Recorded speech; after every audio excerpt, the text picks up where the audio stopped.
dragged in on a regular chair. Here again is a patient who takes care of himself, albeit a rather awkward way, but he does manage to get to the table by himself and feed himself. Next, a look inside the security cottage, which until now has been off limits to all but the Dixon staff.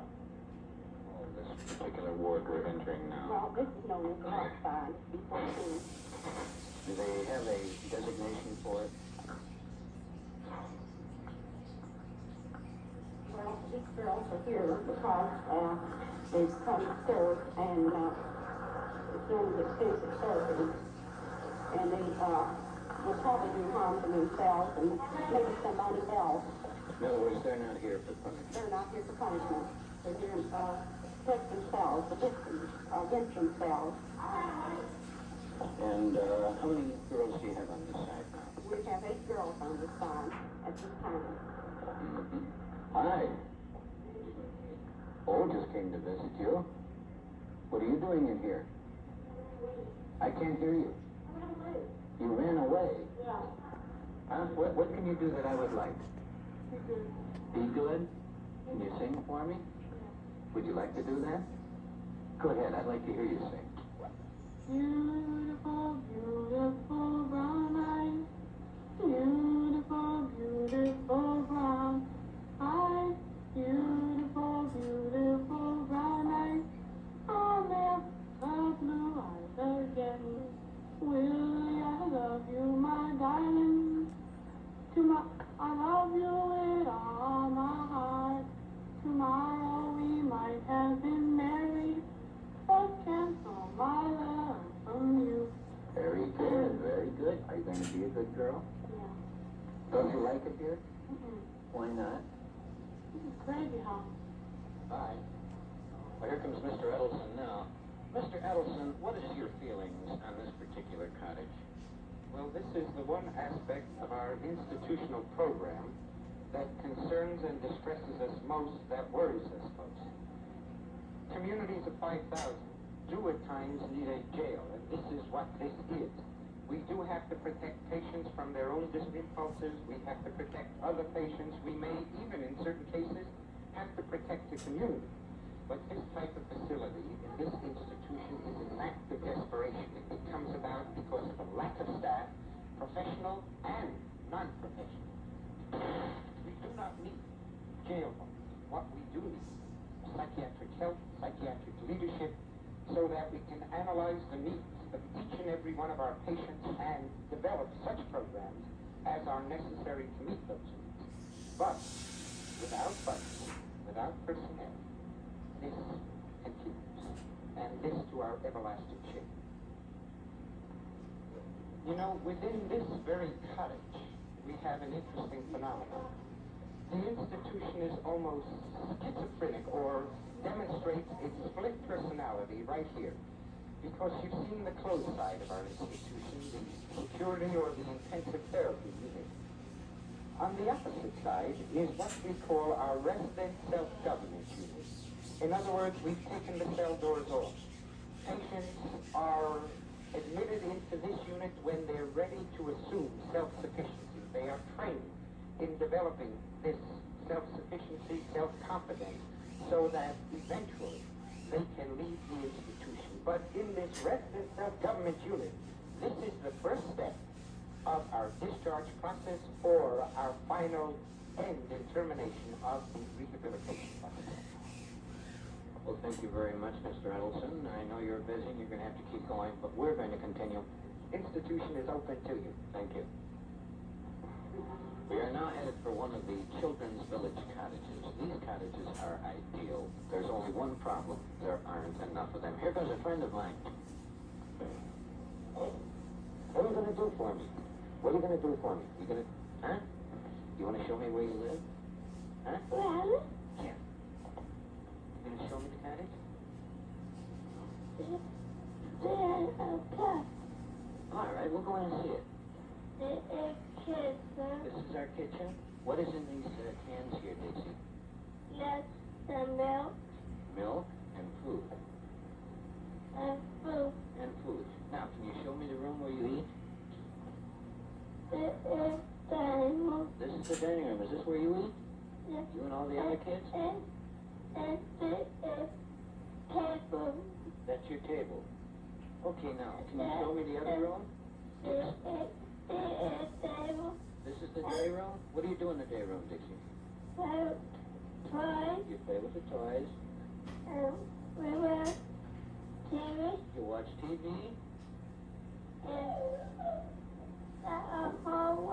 Dixie, where does this hallway lead to?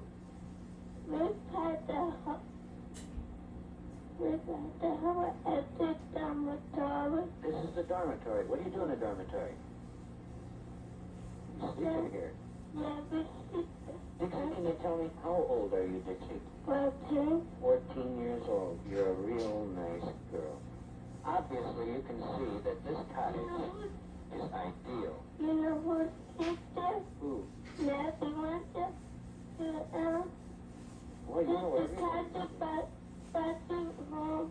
Oh, there are only 5 cottages like this on the grounds. 24 little children stay in each cottage. This is ideal. Where are you going to take me now, Dixie? In the bathroom? All right, we'll go in here and see what you got in there. Dixie, what are you going to show me in here now?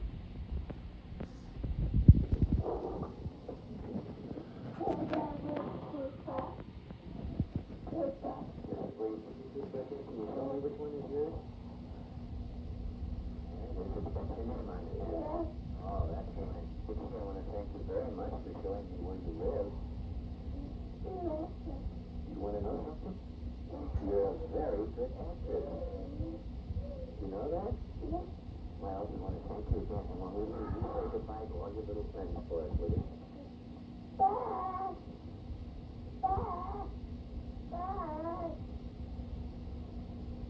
I am Dr. Paul Tillman, the Assistant Superintendent of the Medical Services at the Dixon State School. We are here in the dispensary of the General Hospital, a hospital just like you have in your community.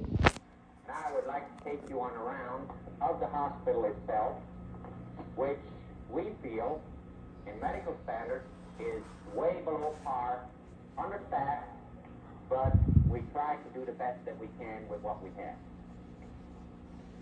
Let's start our tour at the nursery, which is just adjacent to the hospital. This is one wing of the nursery, or 1/3. It consists of 115 beds. The total nursery has 385. Originally, this nursery was built for 280 beds. We have the problem here of overcrowding. Contrary to a general belief, these patients are not born here in the institution. Our institution only has approximately 2 pregnancies or 2 deliveries a year. And usually these are residents that are admitted to the institution pregnant. As you can see, all types of patients are here on the nursery. They range from about the age 6 to 12 or 14. There are cripples, there are cerebral palsies, there are blind, there are mute. And we have to try to devise a program that might in some way help these residents to become better individuals.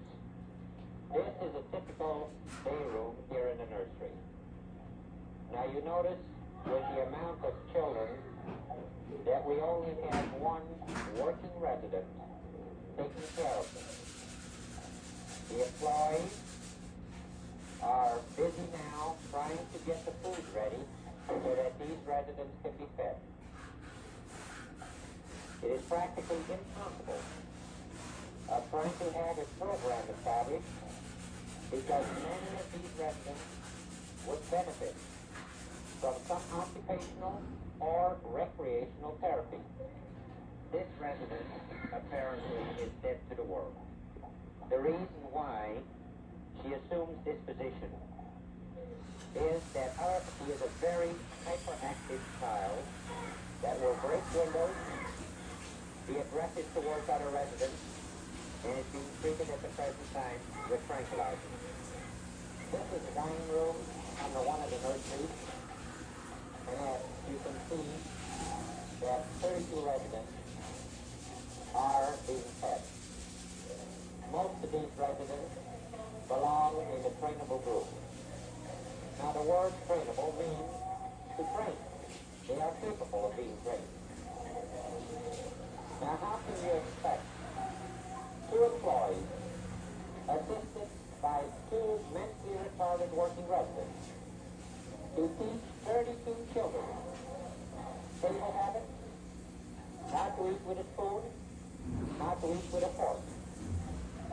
But still, none of these residents lose weight, and eventually they are taught how to use utensils at the table. You have just seen some of the activities that are normal for a resident that resides on the nursery. Let's proceed now and go over to the hospital proper. We're here in part of the hospital that consists of two wards. We have a ward back this way, and it consists of 63 cribs. In these cribs, we have the type of patient that is in need of 24-hour care.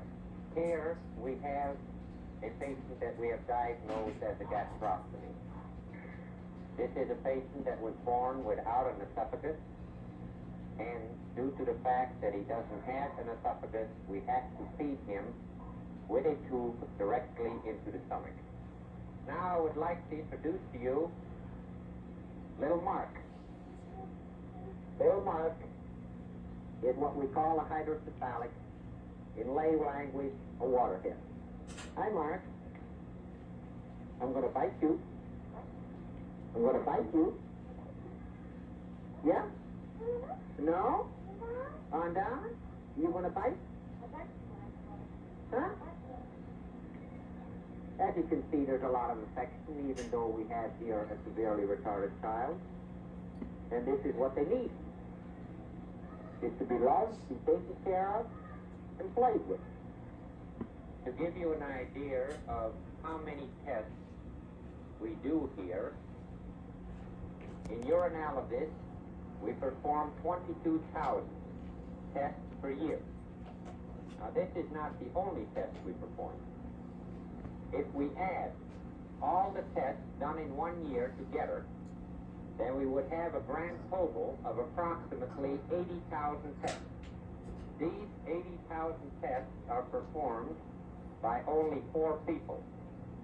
If we want to compare that with a general hospital, they would need at least a staff of approximately 15 technicians to perform this amount of tests. And now we will go down to the male adult ward and show you some of the conditions there. It has 39 beds. That means 39 beds to take care of 2,800 male residents in the institution. I don't have to explain that the amount of beds is way under par, and that many patients that are acutely ill cannot be taken care of in this hospital. We have here a patient, a mongoloid, that was transferred here to the hospital approximately a week ago for bilateral bronchopneumonia. You might raise the question why this resident is restrained in bed. You can see the restraint on his wrist. The reason for restraining him is that he will mutilate himself. You can see, for example, the lacerations on the ear. These were inflicted by him when he was able to be out of the restraints. He has to be fed 3 times a day. Now, this child should be kept in the hospital until completely recuperated.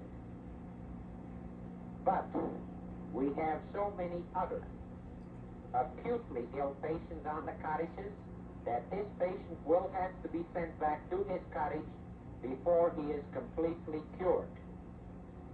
This might mean that within 2 or 3 weeks he'll have to be sent back again, and that it becomes a repetitious chronic disease due to the fact that we have to use the bed for the mostly acute patients. The whole hospital for females consists of 43 beds and has to be available for 2,200 female residents if they get acutely ill. One of our biggest problems here in this part of the hospital is that approximately 60% of the beds usually are taken up by fractures. How do these fractures occur? Most of the time, there are some of our elderly female patients who do not have a dining room on their cottage and have to walk 3 times a day, about a quarter of a mile to the dining room on ice, in snow, wet weather, and they get slippery footing, fall down, and end up with a fractured hip or a fractured leg. That can only be taken care of here in the hospital, and therefore most of these beds are occupied by fractures and not by acutely ill patients. We have, for example, here a resident, highly disturbed, has to be restrained in bed, and he is diagnosed as a so-called PKU or phenylketonuria. She is an individual that has an inborn metabolic error in which she cannot metabolize phenylalanine. Now, as you can see, she is severely retarded. Rocks, has erratic movements. Now, several years ago, there was a test developed that can diagnose this metabolic error early in life. If this test had been available when this patient was born, he would have had a very good chance of developing as an absolute normal individual. The test came too late to help her. So we have finished the tour of the so-called general hospital within the institution. I hope that I've given you a good picture of the handicaps and the difficulties we are up against. And, oh, wait a moment. I have one more thing I want to show you. Here you see an old-fashioned bathtub. And this bathtub has to suffice to give a daily bath to the 43 patients that are on this ward. Down in the male ward that we went through, a same type of bathtub has to take care of 39 patients. In the children's ward, a bathtub like this has to take care of 63 patients. Now, from all what you have seen, all the difficulties and all the handicaps, how would you like to come and work under these circumstances at $245 a month? Doctor, now that we've finished the tour of the hospital, the one thing that strikes me is the fact that there's little research done here. Well, that is right. The reason why there isn't too much research done here is that we can't get the people interested. They feel that a retarded person is done for the world, should be put in an institution and forgotten about.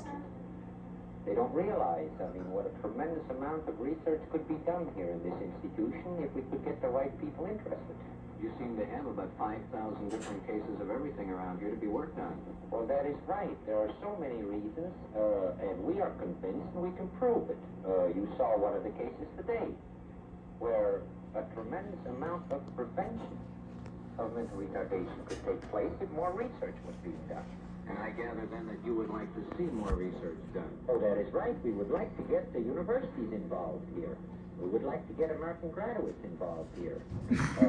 I have talked to students at the universities in Chicago. They don't even know the institution exists.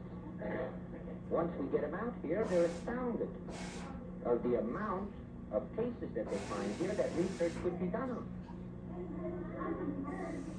Well, thank you very much, Doctor. It's been very interesting, but we do have to continue with our tour. You're welcome. In the course of our tour through the institution, we came upon a miracle. I want you to see that miracle now. This miracle is a boy named Joey. My dad took care of him. Morning, Joey. How are you? Alright. What have you got here? Pictures. Whose pictures are these? Mine. Can I see one of them, please? Yeah. This is a picture of Joey when he was brought to the institution here at the age of 6 months. He's now 9 years old. You can tell by the picture that he was quite deformed. His head went almost back to his heels. But through the love of one of the other patients here and her treatment, physical therapy has brought Joey to the stage he is today. You want to put these away, Joey? All right, here, you want to hold the microphone and then you and I can talk. A lot of fun here during the day, Joey. Yeah. You go to school? Yeah. What are you learning? Reading. We're reading in our first book. Yeah. How about writing? Are you learning to write? Yeah. And what do you do for pleasure? You watch television? Yeah. You like TV, don't you? Joey, do you mind if I have a cigarette? No. Okay. Can I hold your microphone? Yeah. All right, now you're going to light my cigarette, huh? Yeah. Who taught you how to do this?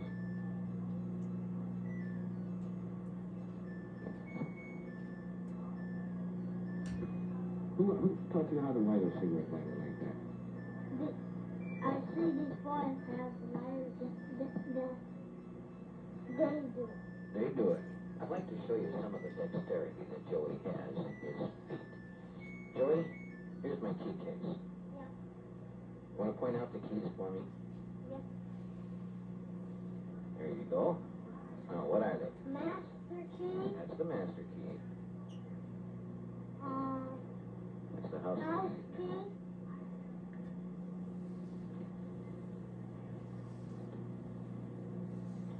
Got stuck in the corner there, didn't we? All right, now you got it. That's it.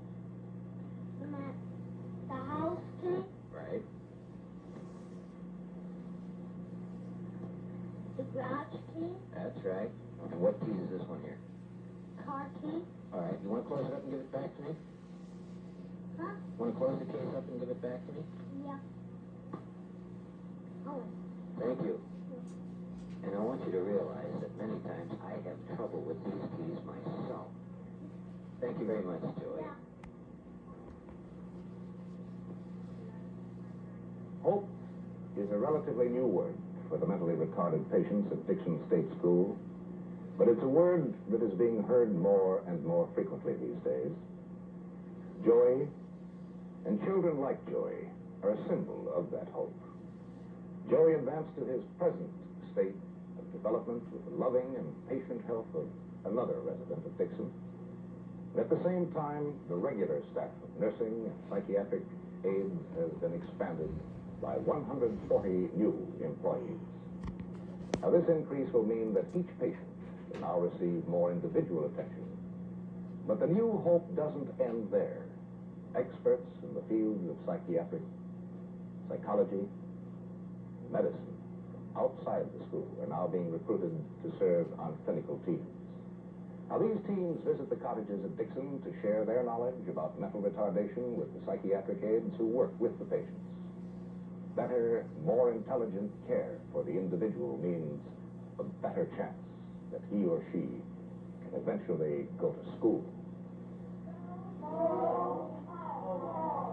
And schooling is certainly the greatest single thing that society can give to the mentally retarded patient.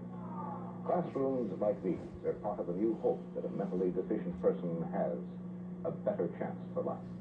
In many ways, classes like this are quite similar to those that first and second grade school children attend. But here you'll find a 15-year-old just learning his ABCs or just starting his primary reader. Nevertheless, this is an important step forward for the retarded person. This is the start of a rehabilitation program which can, in some cases, lead to a job and eventually a new life outside the gates of Dixon. For the younger, trainable patients, classes like this one have been organized. Group singing teaches them to socialize with their fellow patients, to overcome shyness. The rhythm of the song teaches them better coordination.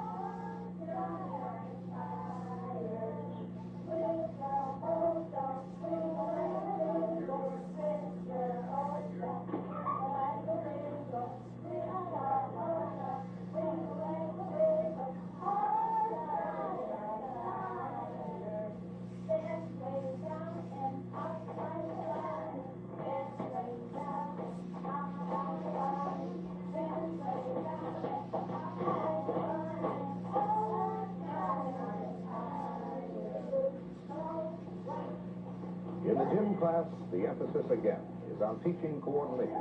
But aside from that, running games, like this relay race, give these retarded children a chance to work off a little steam. And they love it. This is Linky, who's much too busy having fun to let her handicap bother her. This is Kevin. The scooters they're using were built by the husband of one of the psychiatric aides. It's further evidence of what a simple act of kindness can do for these children.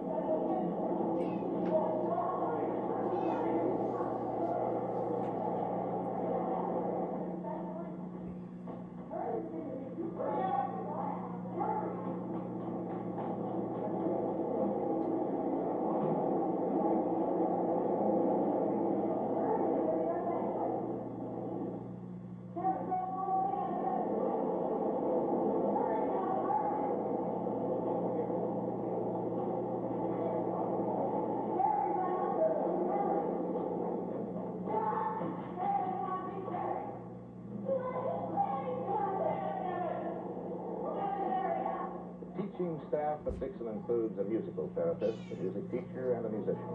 This class of more advanced teenage students finds that singing fits in well with other academic subjects, such as speech and reading. And it's a tension easer, which helps them to relax between sessions with their other subjects, such as arithmetic and writing.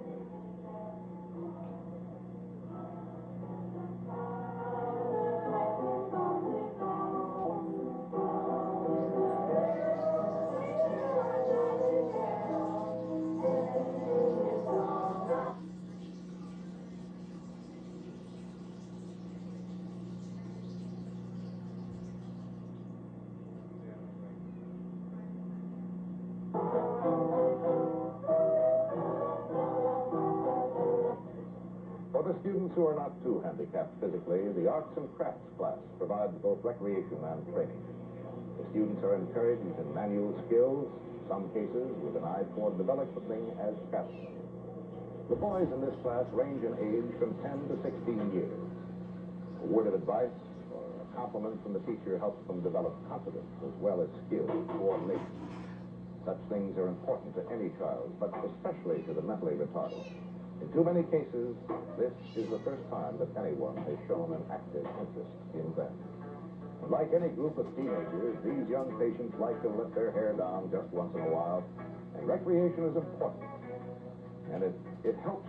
For example, such as this one, they are regularly scheduled as a part of Dixon's extracurricular activities. These sock hops. For the older patients, there are square dances, but there's nothing very square about this one.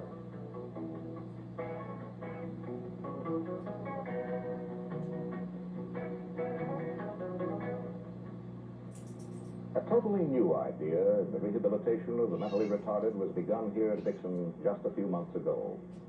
A few of the more advanced patients are now being permitted to leave the grounds and go into the town of Dixon for an hour or so. And to show how it works, we'll follow two women patients who are being driven into town by a psychiatric aide. For these two women, it's a big event. Neither one of them has been off the grounds of Dixon State School in more than 30 years. Hopefully, the chance to mingle with normal people in the world outside the school will give them a little better contact with reality. This is the big moment for our two patients.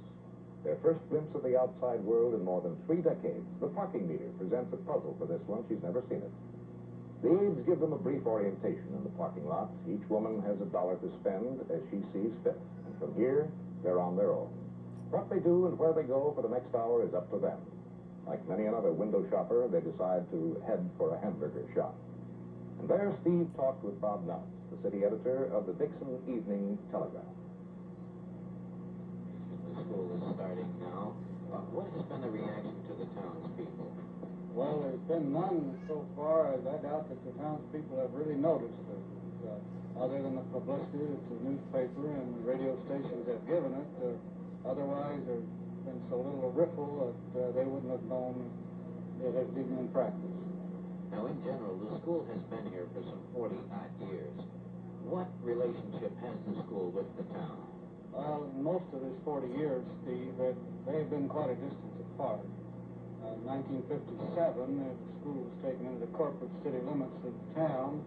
But I would say that it's almost been with David Edelson's taking the administrative role at the school that has really brought the school to the town. And I think this increased visitation is just another step in bringing the state school in effect to Dixon. What has Mr. Edelson done to bring the school closer to the city of Dixon?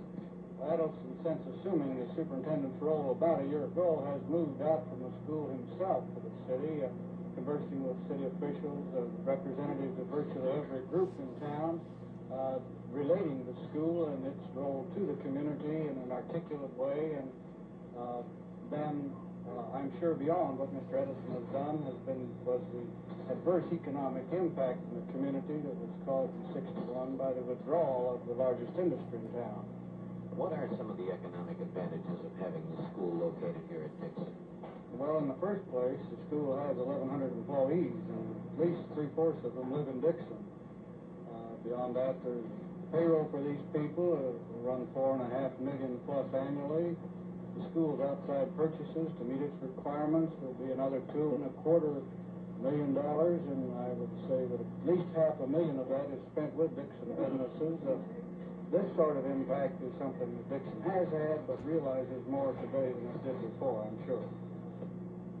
Having finished their hamburgers, our patients are now ready to resume their shopping tour. This time they head straight for the dime store. That was there when I was little. Woolworth. Where was that? What was that? It was downtown Elmira? on First. Oh.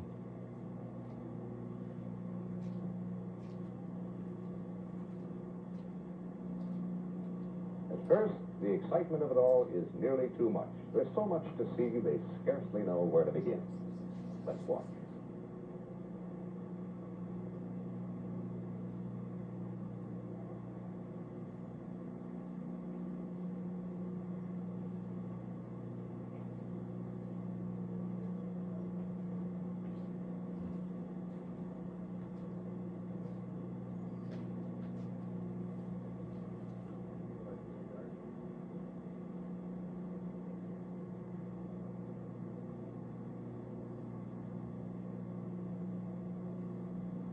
Well, by now it's time for a coffee break. This stop has taken up most of our patients' time, but until now, not 1 cent of their money. But then, that's not the aim of this trip. These two women have bridged the gap which separates the mentally retarded from the world of the normal person. That's an important step toward rehabilitation. Rehabilitation is a major theme of the new attitude toward mental retardation. And yet, for many patients, a return to the outside world is impossible. Their first need is for better living conditions and more advanced methods of treatment. There is increasing evidence that Illinois citizens are becoming aware of these needs. 2 years ago, the voters approved a $150 million bond issue for mental health in a statewide referendum. $100 million of this is being used to modernize and repair existing facilities, such as construction of a new central kitchen, expansion of the laundry, and the building of a new medical hospital for Dixon. The remaining $50 million will go for creation of a new system of mental health clinics called hospital zone clinics. Now, these will be located in 6 areas or zones across the entire state. They will provide treatment, counseling at the community level for mentally retarded and mentally ill patients. Now, such a system will go a long way toward easing the burden on our desperately overcrowded state hospitals. And all of these things, the repairs, the expansion, the new hospital, and the clinics, are the result of increased public awareness about the plight of the mentally retarded and the mentally ill. Public concern is absolutely essential if our mentally retarded and mentally ill citizens are to receive the treatment and care that they need and deserve. And it is the only force strong enough to obliterate the shameful conditions that you and I have just seen.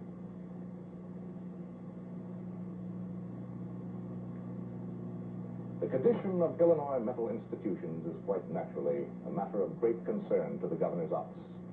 Arriving for a tour of the Dixon State School are Governor Otto Kerner and Dr. Francis J. Gertie, director of the State Mental Health Department. They were met at the school by Superintendent David Edelson, who took them to the wards occupied by the most severely retarded female patients.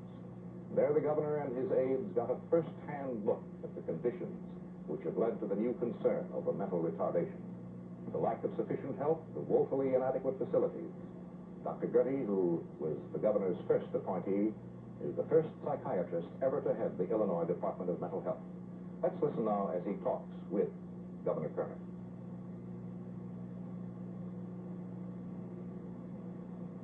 Governor, in this cottage we have 150 patients.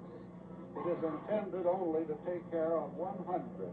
We have only 3 psychiatric aides to supervise these patients, which is woefully inadequate. I hope that something can be done to relieve this. Well, doctor, as you know, Illinois has stood out. My dad? It could be. I know my dad helped be in this video, helped make this The video. employees take care of. As I've indicated to you in my budget message, I will indicate that the mental health department will receive $15 million additional for the next biennium as compared to this present 2-year period, which I hope a great deal of it will be used for personnel as well as the improvement of the facility. This is remarkably good news to all of us, and especially for these patients. And thus hope, in a very real sense, has come to the mentally retarded and mentally ill. These patients, confronted on all sides by handicaps and adversities, have not lost faith. And through church services of every denomination, they demonstrate their trust in God, and they struggle toward a higher goal, that of joining the human race.